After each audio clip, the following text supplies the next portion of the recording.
In a significant recognition of indigenous sovereignty and the rights of indigenous nations, the United Nations has published its 25th report on biodiversity and human rights, featuring the official submission of KAILASA, the first ever sovereign state for Hindus and a founding member of the United Ancient Indigenous Enlightened Nations, the UAN.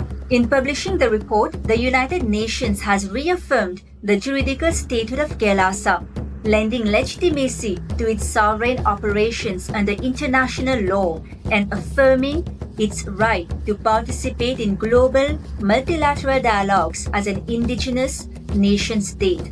This acknowledgment strengthens the legal and diplomatic standing of KAILASA and the allied member nations of the UAN in advocating for biodiversity, spiritual freedom, and indigenous rights. KAILASA is a founding member of the United Ancient Indigenous Enlightened Nations, the UAN, a pioneering intergovernmental body uniting indigenous nations and diasporas across the globe to promote ecological harmony, ancestral governance, and spiritual sovereignty. UAN stands as a beacon of indigenous solidarity and wisdom rooted in shared values of sustainable living, reverence for nature, and cultural preservation. Its membership spans indigenous traditions from Africa, the Andes, the Americas, Europe, the Caribbean, Oceania, and Asia.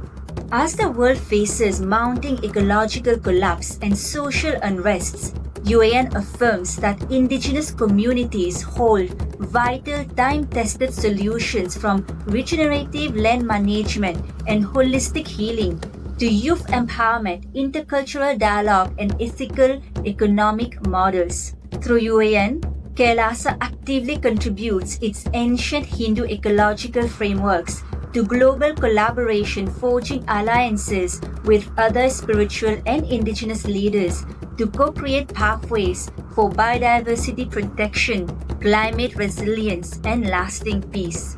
The report also highlights how deep state elements attempted to misuse Interpol to target the Supreme Pontiff of Hinduism, Bhagavan Nityananda Paramashivam, through false extraction efforts. Interpol rejected the request, citing it as politically motivated and incompatible with human rights. The court rebuked the police, exposing the abuse of international legal systems and reaffirming the Supreme Pontiff of Hinduism, Bhagavan Nityananda Paramashivam's protected status as a persecuted religious leader.